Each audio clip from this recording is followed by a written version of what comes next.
Hello friends, आपका मेरे channel भक्ति की शक्ति में स्वागत है। आज मैं आपके लिए इंदिरा एकादशी की व्रत कथा लेकर आई हूँ। अगर आपको ये कथा पसंद आए तो कमेंट बॉक्स में विष्णु भगवान की जय अवश्य लिखें। पितृपक्ष में पड़ने वाली एकादशी को इंदिरा एकादशी कहा जाता है। हिंदू धर्म में एकादशी का बहुत अधिक महत्व होता है।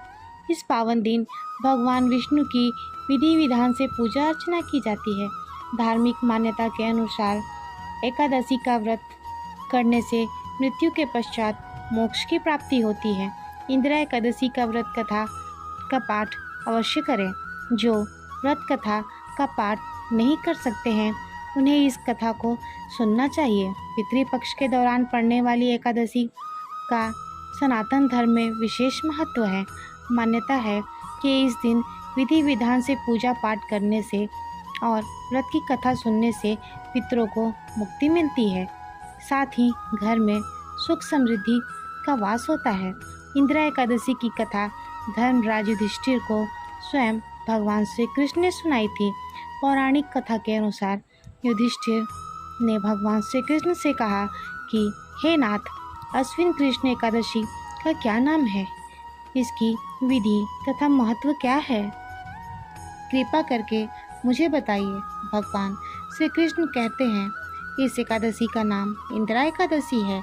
यह एकादशी पापों को नष्ट करने वाली है तथा पितरों को मुक्ति दिलाने वाली होती है। हे राजन, अब मैं आपको इसकी कथा सुनाता हूँ, जिसे तुम ध्यानपूर्वक सुनना। प्राचीन काल में सतयुग के समय महिष्मती नाम की एक नगरी थी, जिसके राजा इंद्रसेन थे। वह बड़े ही प्रतापी थे और धर्मपूर्वक अपनी प्रजा का पालन करते हुए शासन कर रहे थे।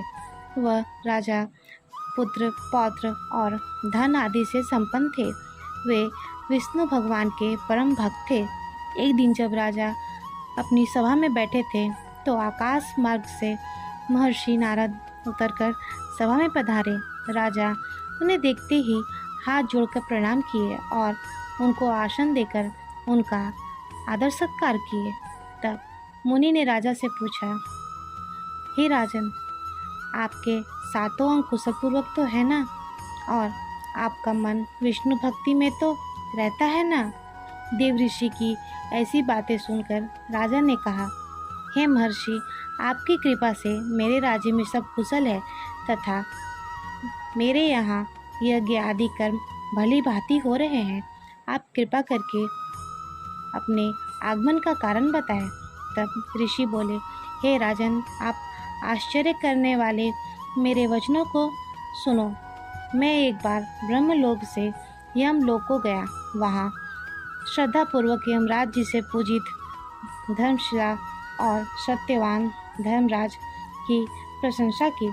उसी यमराज की सभा में महान ज्ञानी और धर्मात्मा तुम्हारे पिता को एकादशी व्रत का भंग होने के कारण देखा। उन्होंने संदेशा दिया है, सो मैं तुम्हें बताता हूँ। उन्होंने कहा है कि पूर्व जन्म में मुझसे कोई विघ्न हो जाने के कारण मैं यमराज के निकट रह रहा हूँ।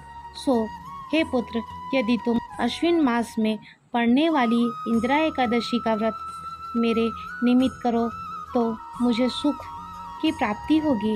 इतना सुनकर राजा बोले, हे महर्षि, आप इस व्रत की विधि मुझे बताएं।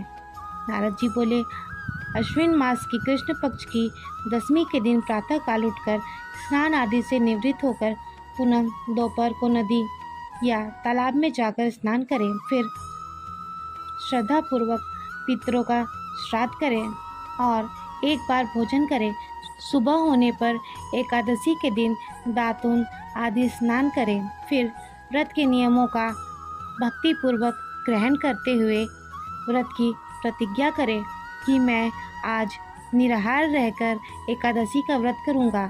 हे अच्युत, हे पुंडरीकाक्ष, मैं आपकी शरण में हूँ, आप मेरी रक्षा कीजिए। इस प्रकार नियम पूर्वक भगवान विष्णु की मूर्ति के आगे भक्तिपूर्वक श्राद्ध करके ब्राह्मणों को फलाहार का भोजन कराकर दक्षिणा दे। पितरों के श्राद्ध से जो भी कुछ बच जाए उसको सूंघकर गौ माता को दे दे तथा धूप, दीप, गंध, पुष्प, नैवेद्य आदि सब सामग्री से भगवान का पूजन करें। रात्रि में भगवान की मूर्ति के निकट जागरण करें। इसके पश्चात द्वादशी के दिन सुबह होने पर भगवान का पूजन करके ब्राह्मणों को भोजन कराएं। भाई बंधु, स्त्री और पुत्र सहित आप भी मौन होकर भोजन ग्रहण करें। नारद जी बोले, हे राजन, इस विधि से यदि तुम आलस्य रहित होकर इस एकादशी का व्रत करोगे तो तुम्हारे पिता अवश्य ही स्वर्गलोक में जाएंगे। इतना कहकर नारद जी अंतर्ध्यान हो गए। नारद जी के कथा अनुसार राजा द्वारा अपने बंधु बांधव व दासों सहित व्रत करने से आकाश से पुष्प वर्षा हुई और राजा के पिता गरुड़ पर सवार होकर विष्णु लोक को गए। राजा इंद्रसेन भी एकादशी के व्रत के प्रभाव से निष्कंटक राज्य करके अंत में अपने पुत्र को सिंहासन पर बैठाकर स्वर्ग सिधार गए। जय हो भगवान विष्णु की।